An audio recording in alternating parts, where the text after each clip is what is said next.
Bonjour, welcome to Wahsa Distance Education Center's radio Zoom classes. This is MEL3E, grade 11 workplace math, and I am Bronwyn Slate. If you'd like to participate live today, you're welcome to call the Wahsa studio at 1-800-465-7144 or 737-4017. You can listen on the radio at 91.9 FM or on the television at Bell Express U channel 972. You're always welcome to join me live through the Zoom link, which is available for me, your teacher, and also your DEC. Our classes are scheduled on Monday through Thursday from 9 a.m. to 10 a.m. in the morning. And we are in our first week of our 9-week course, second day, first week. So just a reminder what work to submit for marking. The support questions, the ones marked with the pencil icon, are not for marking, they're just practice. So you decide which ones and how many to do. If you're understanding a concept, feel free to skip questions. You don't have to do them all just because they're there. But if you need more practice, let me know and I can send you some more practice. So you really need to decide what your needs are and advocate for yourself. So I'm happy to help, but you know best what you need. The key questions, the ones marked with the key icon, are the ones to submit for marking. So please do all of those questions showing all of your work, your steps, and your thinking. This way I can give you credit for all of your understanding. And also I can find if you're making errors or if you're having misconceptions, then I can find them more easily than if you just give me the answer. I have no idea where that came from. So the more work you show me, the more information I have, the more marks I can give you, and also the more help I can give you if you're struggling. How to submit your work for marking? There's 3 methods. The first method is to scan your work in and send it in electronically. So scanning your completed work, if you have a smartphone, you can scan through the iPhone Notes app or the Android Google Drive app. They both have scan functions, which makes it a little bit easier to send your work along. And then you can email it to studentwork@nnec.on.ca and CC it to me, bronwyn.slate@nnec.on.ca. Or you can send it to me through Facebook Messenger at bslatewahsa. The second method is to drop it off into Lookout at our outdoor mailbox. We're still closed to the public, but we're the big red building next to the post office at 74 Front Street. And we have a small white mailbox that you can drop your work off at any time. The third method is to hand it into your DEC. Your DEC can then send your work through the Express or fax it to 807-737-1732 or toll-free fax to 1-800-463-7852. If you'd like to connect with me through social media, both my Facebook and my YouTube channel are under the name bslatewahsa. So you can friend me on Facebook or accept my friend request if I've sent you one and subscribe to my YouTube channel. And then you get notifications, or it's easy to find all of our radio Zoom classes after I upload them. So I upload them shortly after airing, and then you can find them and rewatch them if you'd like to. And there's also videos on my YouTube channel about confusing concepts or things that people make errors on a lot of the time. And so that can be a good place to look if you're struggling with something, or if you're noticing you're seeming to be making an error, that can be a place that you can go and check to see if there's something that is fairly straightforward. Help is right there. Math is an incredibly visual subject, so I really, really strongly encourage you to connect with the videos. So either joining me live through Zoom or watching the replays on YouTube is really going to set you up for the most success. So if you don't have access to consistent, reliable internet, that's understandable, and I can send you a copy of all of the lessons. So just let me know and we can figure out how we can make that work. So reach out if you don't have great internet and you still want to access the videos. Also reach out if you have any questions or concerns, please contact me. This is why I am here. This is my job, is to support you. So please reach out if you want. I'm happy to help however I can. My email address is bronwyn.slate, which is spelled BRONWYN.SLATE@nnec.on.ca. My Facebook is bslatewahsa. You can call and connect with me on the phone at 807-737-1488, or toll free 1-800-667-3703. My office hours are Monday through Friday, 9 to 4. So I'll get back to you within those hours as soon as I can. All right, let's dive into lesson 2. Today, on day 2, we are looking at commission and hourly rate of pay. So our learning goals for today's lesson are that at the end of this lesson, you can say, I can calculate overtime, time and a half, regular and total pay for a variety of salary scenarios, And 2, I can create a budget for a salary based on commission. Knowing that you've met your learning goals, you can say, I know how to calculate earnings based on hourly rates of pay. 2, I can calculate overtime earnings. 3, I can explain how commission works and calculate the earnings. All right, let's activate our brain with some mental math. So I'm not a big fan of the classic Mad Minute math that many of us experienced in elementary school, where we had to sit down and sit quietly and do a whole bunch of arithmetic facts as fast as we could on a piece of paper. It wasn't great for learning, caused a lot of stress, caused a lot of anxiety, didn't help anybody actually learn anything about math. Either you knew your facts or you didn't, and that was all. So instead, we focus on developing strategies that you can use in various situations and you feel comfortable with. The point of the strategies that we're working on are comfort, so that you are able to do it whenever it makes sense for you and you have control. So today's question that we're going to do is 24 take away 7, and we're going to use an open number line, which isn't something that I was introduced to in elementary school, but I find really, really useful.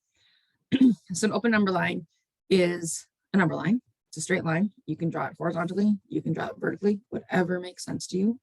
I draw it horizontally because my screen works this way better. I have more space horizontally. And then you don't have to put in your numbers. You're just going to put the important numbers. So 24, number lines generally 0 or your negatives are on the left and your positives get greater on the right. This is just classically how we do number lines. The same with if you're doing a vertical, higher numbers are at the top and lower numbers 0 is at the bottom. So just that's a standard practice, and I don't even know why. It just is something that I take for granted. Maybe you should look into that. Anyway, okay.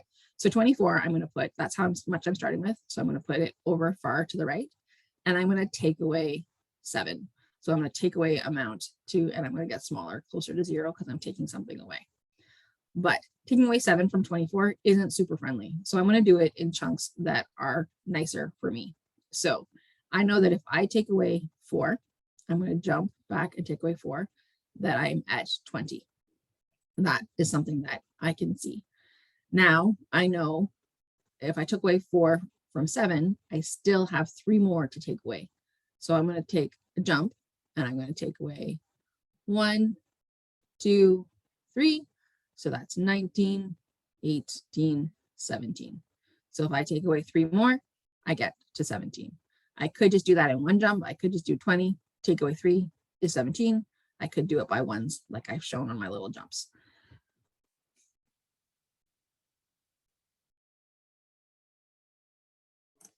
So that means that 24 take away 7 is equal to 17.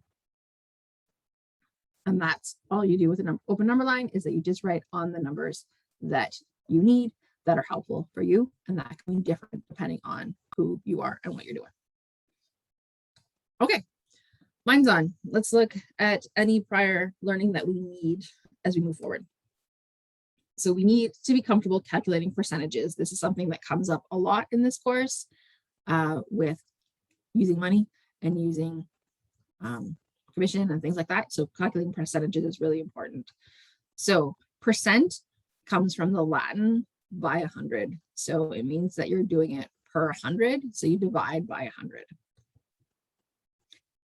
So it's also important to remember that fractions and division are the same thing. I know that that is weird, but I can write 1 over 2 like a fraction, 1/2, and that's the same as 1 divided by 2. So I sort of interchange these. I am trying to be a little bit more conscious about how I'm writing it, to not confuse folks, but just to remember that 1 divided by 2 can be written as 1 over 2 or 1 divided by 2 with the division symbol. Yeah, just remember that. I'll try to keep it clear. So some examples are that 7% is equal to 7 divided by 100, which is equal to 0.07. You can totally just do this on your calculator, or many folks have learned the trick that you move the decimal place over 2 places. So you go from here is where your decimal would be, and you move it over, and that means that you end up having it like this, where you have a decimal and a 0 and a 7. We're not going to go into this too detailed. This is just a skill that we need to use. So if you're comfortable doing that, totally do that. If you need to divide every time, totally divide every time, whatever makes sense. So 12% is equal to 12 divided by 100, so 0.12. 1 1/4, so 1 1/4% is equal to 1.25 divided by 100, which is equal to 0.0125.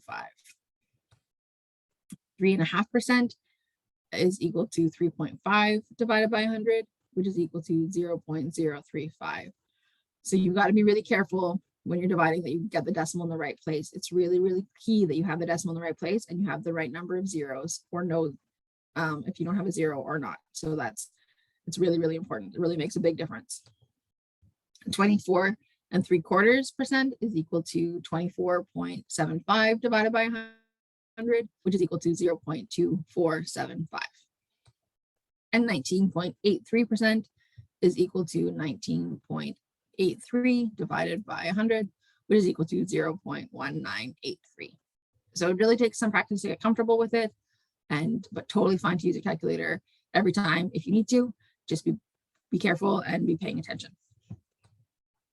All right, so going forward, remembering that as we go, we're going to engage in some new concepts for this lesson. We're going to answer the question, when will I use this in real life? Because that's what everybody really wants to know. So we are learning how to see the whole picture. So instead of just narrowing really, really focus, we're learning how to get used to seeing everything that's involved and using that information to help us understand the world around us and to make decisions. So we're looking at how to see the whole picture moving forward. All right, hourly rate and overtime. So hourly rate, this is on page 11 of your IL booklet. So this is when an employee is paid a fixed income per hour, regardless of the amount of work done or assigned. So it says you are working 1 hour, you get this much pay. You're working 2 hours, you get double the pay. Continue forth. You don't get paid for, it's not like piecework where you get paid for the amount of work that you're doing. You get paid for the time that you put in. So common jobs that are paid with hourly rate are retail workers, so people who work in stores, servers at bars and restaurants, custodians, childcare workers. Lots of people work at an hourly rate. Here I found this on the Ontario, on a government site on Ontario, because the hourly rate has really changed a lot, and that's been a big conversation over the last few years, is that now we are getting more of a living wage, a little bit more of a living wage for minimum wage. So it used to, I have no idea what minimum wage used to be. It used to be a lot lower. But now things have changed so that hopefully the minimum wage that people are earning, so you have to pay, employers have to pay at least this amount. They can pay you more, but they have to pay you at least this amount, hopefully is more equitable and is making sure that people have enough money to survive. So the general minimum wage, so the majority of people who will work a minimum wage at the beginning of this year, but in 2021, it was $14.35 per hour. Right now, it's $15 per hour. So starting on January 1st, it became $15 an hour. Starting October 1st this year, it's going to be $15.50. So it's already increasing. So it's increased over $1 within a year. And that's pretty amazing. We're working hard. Folks are working really hard to make sure that people are getting a living wage and continuing to improve that so that folks can survive. So we will be working with, in this course, we'll be working with minimum wage being $15 an hour because that's what it currently is. So when we talk about minimum wage, we're talking about $15 per hour. Student minimum wage. So if you are under 18 and you are a student, then you don't make as much money because your focus should be on school in theory, so that you are learning and growing your brain. So right now, student minimum wage is $14.10 per hour. So if we're talking about student minimum wage, that's the number that we are going to use. It's going to go up to $14.60 in the beginning of October, but right now we use it $14.10. That's what we use if we talk about that. Then there's other minimum wage rates. So if you're a guide, a hunting, fishing, or wilderness guides, that's a little bit different because you get paid you get paid a day rate opposed to an hourly rate. We're not going to use that really, but there's the information if you're curious. And also home workers wage is if you are someone who works at a home, like a nanny or a housekeeper or something, and you live in the home, your wage is a little bit different. It's $16.50 per hour, and will be going up to $17.05 per hour come October. So something really also important to note is that for a long time, servers and people who were getting tips did not get, their minimum wage was lower, but effective January 1st this year, that has been eliminated. So now minimum wage is the same across the board for all workers, which is really, really quite an improvement for folks who work in the tip industry, because they were getting, it was really struggle for those folks because people would assume it would all depend on tips, and that wasn't necessarily enough to survive. So it's really important that this has been brought up to minimum wage, so that's across the board. Nobody gets, has a lower minimum wage because of the job that they're in. So yes, we're going to be working on this, the ones that are current. So it's important to remember that even though there's, past and future, we're going to work on what's are current. All right. So then overtime, also on page 11 of your IEL book, is when you work beyond your regular daily or weekly hours. So you generally have a set, you're working this many hours a week. This is sort of how we're basing it on the shifts over the week. But if you work more than that, you get paid more, because legally work rights have been fought for so that people aren't being overworked and people get to have healthy lives outside of work. So if they are needed and they choose to work beyond the standard amount, then they get paid more for that work. So generally the rate is time and a half is how people refer to it. And it's 1.5 times the regular rate. And overall the board, by law, it applies to all work above and beyond 44 hours a week, but different employers can shift that to lower if possible, if they want to. They can't shift it to higher. They can't say, oh no, we're just going to do it after 50 hours a week. No, it has to be, you hit 44 hours, you have to get paid overtime. But they can decide that, okay, if your usual hours are 38 hours a week, so you're working 40 this week, so you're going to get overtime for those other 2 hours. They also doesn't have to just be time and a half. They can do double time or other things. Time and a half is standard, but sometimes it is different depending again upon the employer and the situation. So this often occurs when there is a labor shortage. So if they really need people to work in a particular industry, then often it can be, that can be a perk, is that you're getting paid time and a half. Or during really busy or holiday periods where there's an increase of need for workers. So this often happens in like retail during like the winter holiday season. Then people are working more hours because stores are open longer, or they need more employees on, so they have more people working on shift, and then you would get time and a half.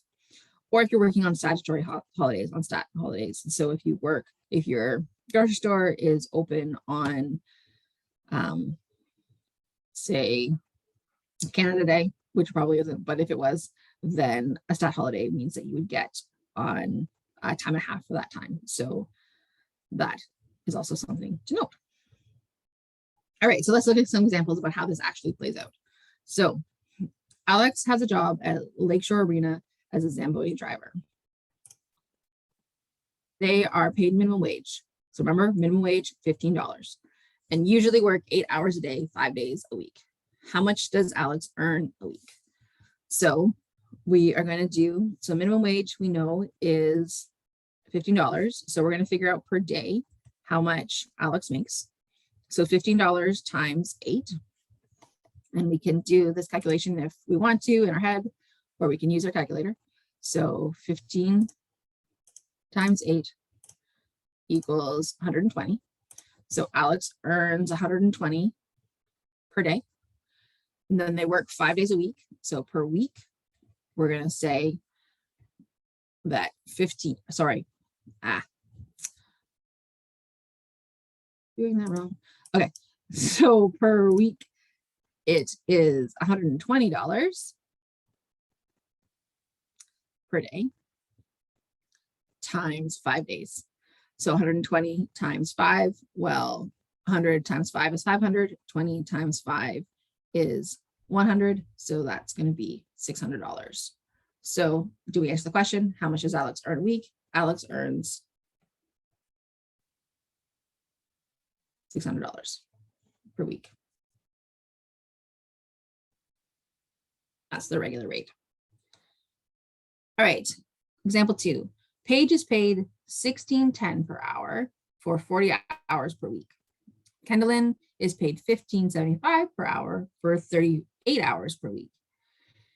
If either work more than their usual hours, they get paid time and a half. If they both work 46 hours in 1 week, who gets paid more? So sometimes we have these questions where there's lots going on. So we need to figure out what we need to figure out and how we're going to get there. So again, organization really, really helps to keep yourself from knowing what you've done and what you haven't done. So we need to figure out pay for Paige and pay for Kendall. So Kendallin, sorry. So I'm going to organize it and I'm going to write Paige on one side and Kendallin on the other. So I know what I'm doing. And then we need to figure out how much they worked for 40 hours, 46 hours in 1 week. So let's do Paige first. Ignore Kendallin. We're just going to do Paige. So Paige gets paid $16.10. So $16.10 times 40 is Paige's usual amount that they make.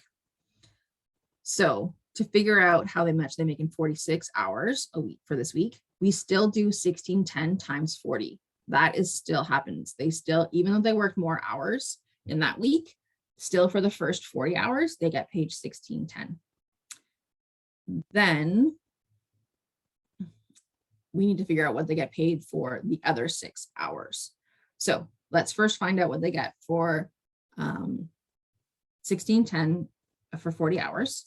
So that's our first step. So 16.10 times 40 is equal to 644. Okay, so regular week Paige earns $644. Okay, so then for overtime, we know it's going to be only 6 hours. They only work 6 hours of overtime. So 6 hours is how much we're going to times it by. And then we do 16.10 times 1.5 times 6.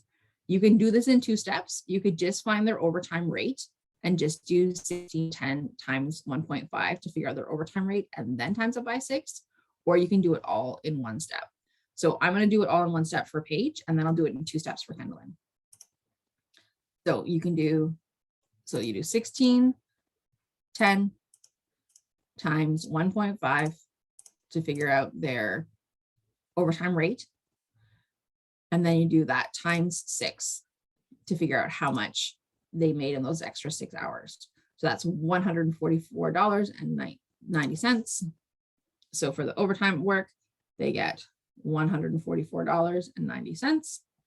So then for the total 46 hours, you would add these 2 together. So you can do it in a calculator, or you can just add them depending what you're comfortable with. So 90 cents is the same. $4 and $4 is $8. $40 and $40 is $80. And 600 and 100 is $700. So Paige would make $788.90 for those 46 hours in 1 week. Okay, so now we're halfway there. We now need to figure it out for Kendallin. So Kendallin gets paid $15.75 for 38 hours a week. So let's do $15.75 times 38. So $15.75 times 38 is equal to $598.50. $598.50. So their usual work is $598.50, but they also worked overtime. So like I said, I'm just going to do a little extra overtime rate over here so you can see how you can do it a different way. So to calculate their overtime rate, we say, okay, well, $15.75 is their usual rate. So we're going to times that by 1.5 because they get time and a half.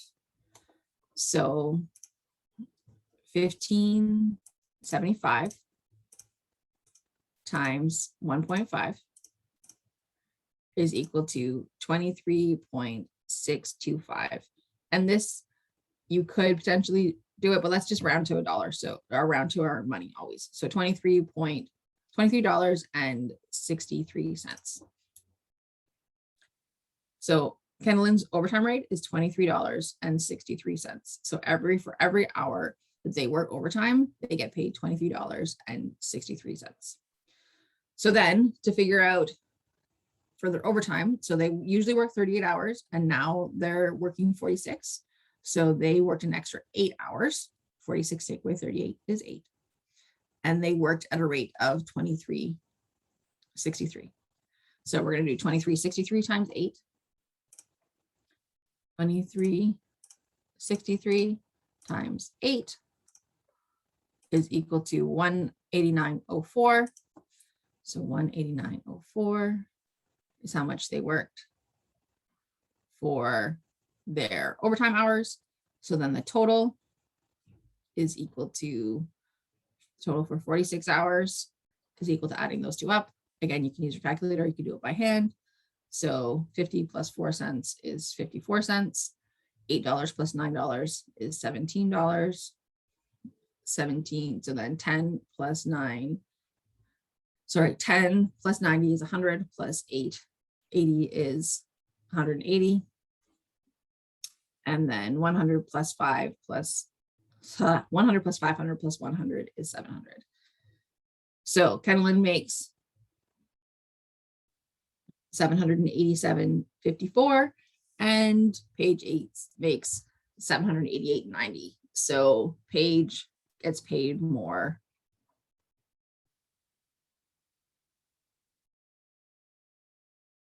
Time. That's how you figure out overtime. All right, if you want to pause the video at this time and do some support questions, you're welcome to. So on page 12, questions 1 and 2 cover hourly rate and overtime pay. And we're going to continue on. All right, so now we're going to look at commission. So commission is on page 13 of your IO book. And commission is when your earnings are based on how much you sell. So straight commission is your earnings are 100% commission. So it is 100% dependent upon your how much you sell. So if you don't sell anything, you don't get paid anything. Whereas graduated commission, you get part of a salary and you get part commission. So it's like you have a base wage of, I don't know, $100 a week, and then you get commission on top of that as well. So the rate really varies by industry, by employer, by the position, by the experience. So there isn't a standard like, this is what commission is all the time. It really, really changes depending on the situation. But generally it's between 5% up to 50% commission of the sales. So that is how much you would figure out in terms of how much you sell, what chunk of that is for the person who sold it. Really common places that this shows up are telemarketers, car sale representatives, retail workers, MLM, so multi-level marketing. So like pyramid structures or pyramid schemes. So that's how, based on, they really want to sell it to you whenever you go into a store, and if you get like asked by like 5 people, can I help you? Can I help you? Can I help you? It's probably because they're getting paid on commission. And so they want to be the one to help you because they're the one, that's how they make their money. All right, so let's look at an example of how we calculate those commission. So Cody works in a music store. He earns a salary of $210 a week plus 7% commission. So 1 week he sold 4,200 worth of musical equipment. So how much did he earn in that week? So to figure out the commission, how we do this is we do our sales times our rate. So our sales was 4,200 times 7%. Now on your calculator, you can do 4,200 times 7 and then hit the percent button and it'll change it automatically for some folks. But for most of us, we're going to do $4,200 times 0.07. Remember, 7% is 0.07. So, okay, so my calculator. Yeah, see this one, I never use it, but this one has a percent. So I put 7%. It will calculate that it's $294. But if I do 0.07 times 4,200, it gives me the same thing, $294. So you can use your percent button, or you can just change it to a decimal, whatever works for you. So on that sales, Cody made $294. So is that how much he earned in the week? Nope, because he had a base rate. So his total earnings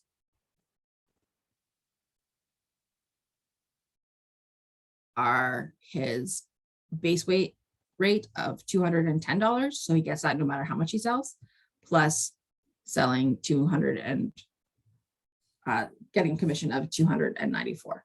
So that means the total of 210 plus 290 is $504 are his total earnings for that week. All right, example 4. Bianca works part-time selling cosmetics. She is paid 25% of her total sales. Her sales for 1 week were Monday 82, Tuesday 94, Wednesday 67, Thursday 180, Friday 96. Calculate her earnings for the week. So her total earnings, her total weekly earnings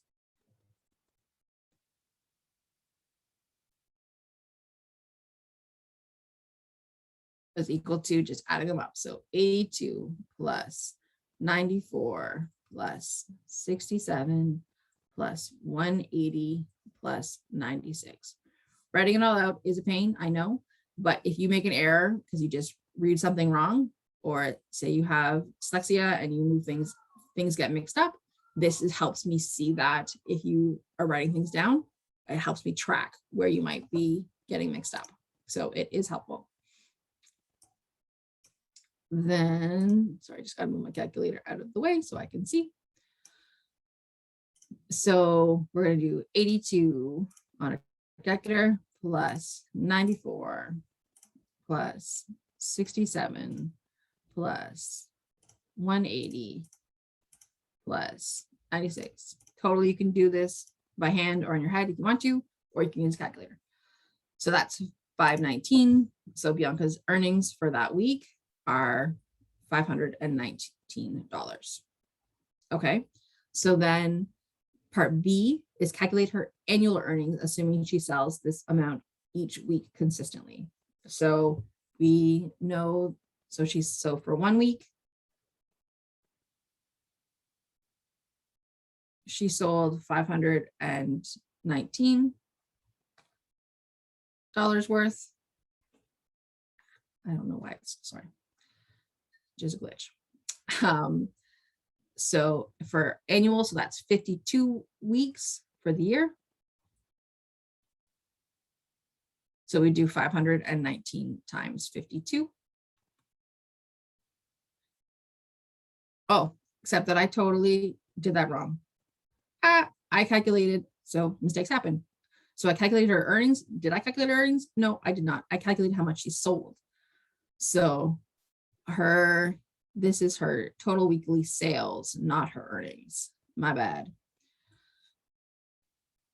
So for commission, how much she actually made on that, we have to do 519 times 25%. So times 0.25. And that we figure out how much she actually makes. Sorry, mistakes happen. So 519 times 0.25 is equal to $129.75.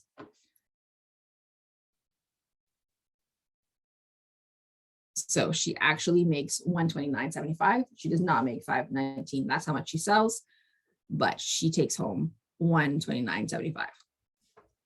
So then to calculate her yearly earnings, we need to use the amount that she actually makes, not the amount that she sells.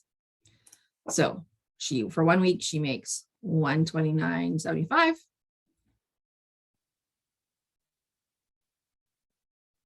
So we multiply that by 52 to figure out how much she makes a year. So 129.75 times 52 equal to $6,747.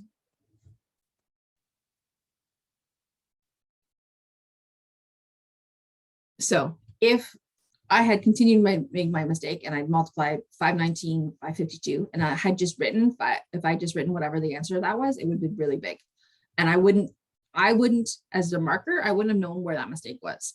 So writing it down that I wrote down that 1 week was 519, then that would have communicated to me that you or the student was calculating the total sales and not actually calculating the commission. So I would have been able to see, oh, this is what we missed. I was able to figure out what the step was that we missed because we had written down all the steps. So that's why it's really important to write down your steps, because then you can figure out where you're making an error. Whereas if I just would have written down the final number, which if I just written, so 519 times 52. So if I just written down 26,988, that as a student, that doesn't tell the teacher where you made the mistake. It's wrong. I would have just marked it wrong, but I wouldn't have been able to help you to figure out where you made the mistake and why you had such an inflated number. So writing the steps, this is why writing down the steps is really important. All right, so that's commission. If you want to pause the video now and do the support questions on page 13, questions 3 through 5, cover commission. All right, so let's consolidate our learning. Let's connect and recap all of what we've done today. So the lesson 2 highlights, so commission and hourly rates is what we've been talking about. So a reminder that our hourly rates are the earnings based on how many hours worked. So in Canada and Ontario, we have a minimum wage of $15 per hour currently for the general public. And so it's important to remember that hourly rates should be above $15 per hour or at least $15. Overtime is usually time and a half. So 1.5 times your hourly rate for any time worked over your usual daily or weekly hours. And commission, our earnings are a percentage of the total sales. So you could have a base wage plus commission, but commission you have is dependent upon how much you sell. So let's see if our success criteria, if we've covered them. So 1, I know how to calculate earnings based on hourly rates of pay. 2, I can calculate overtime earnings. And 3, I can explain how commission works and calculate the earnings. So hopefully with what we've covered today, you can do all those 3 things, which means you've met our learning goals and you should be successful for this lesson. All right, let's do a few more practice questions to really just make sure that we know what we're doing now that we've covered 3 different things. So number 1, Caitlin works full-time and is paid $21.40 for 35 hours a week. She's paid for 52 weeks of the year. What are her total earnings for 1 year? So in order to figure this out, we first need to figure out Caitlin's weekly earnings, and then we need to figure out her yearly earnings. So weekly, she's earning $21.40 for 35 hours. So $21.40 times 35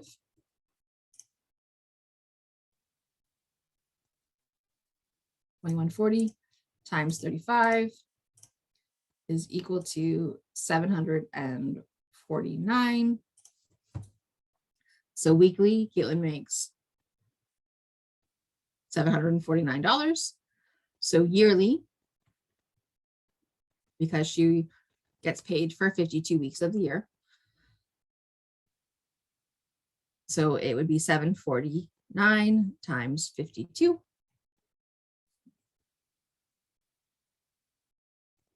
So 749 times 52 is equal to 38,948. 38,948. So do we answer the question? What are her total earnings for 1 year? Yes, Caitlin earns 38,948 per year. Okay. Question 2. Jack stocks shelves at a grocery store. He earns minimum wage for 37.5 hours each week. 1 week, a large shipment arrives late and Jack is asked to work overtime at time and a half. He works 4.5 hours of overtime. What total earnings for the week? So his regular hours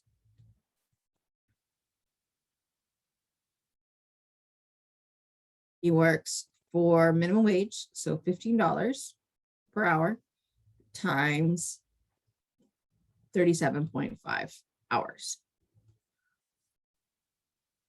So 15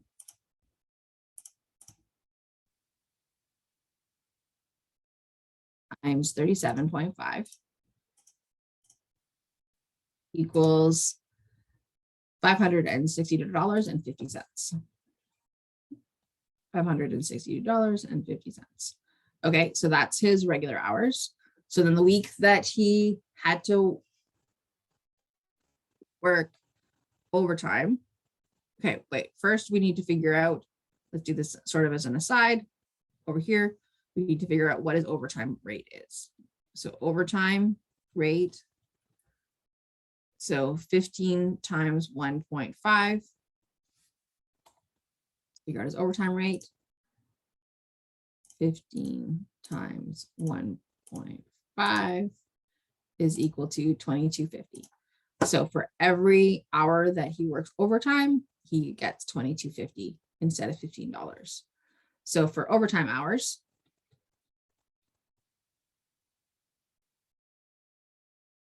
he gets $22.50 times, and he worked 4.5 hours overtime.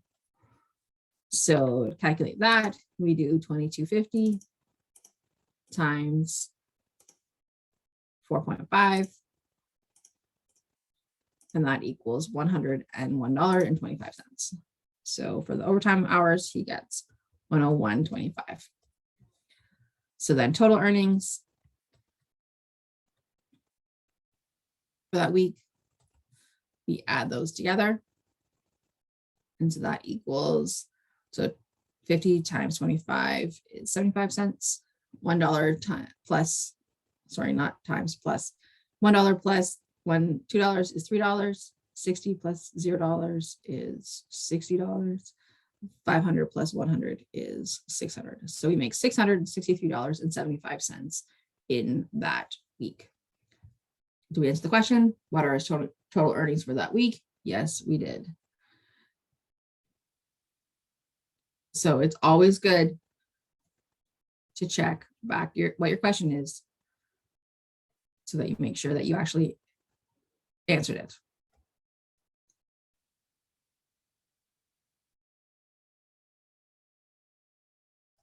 Okay.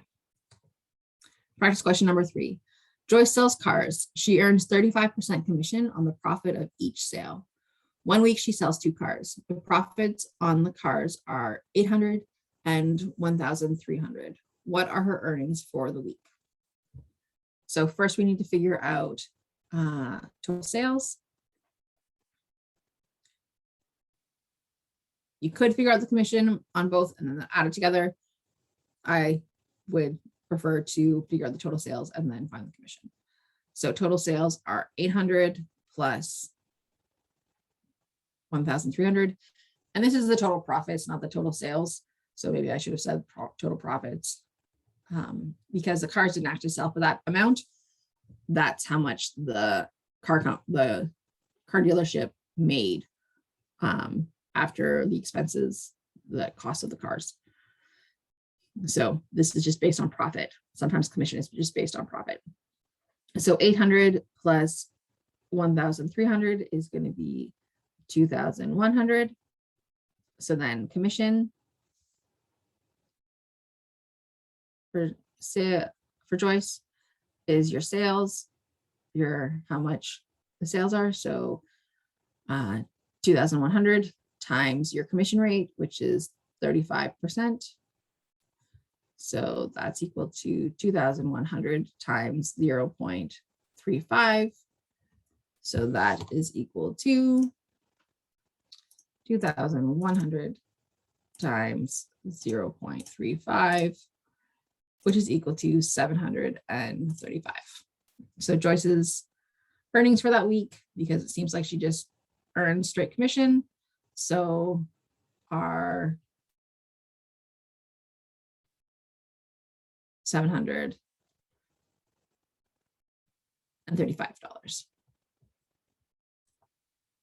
There we go.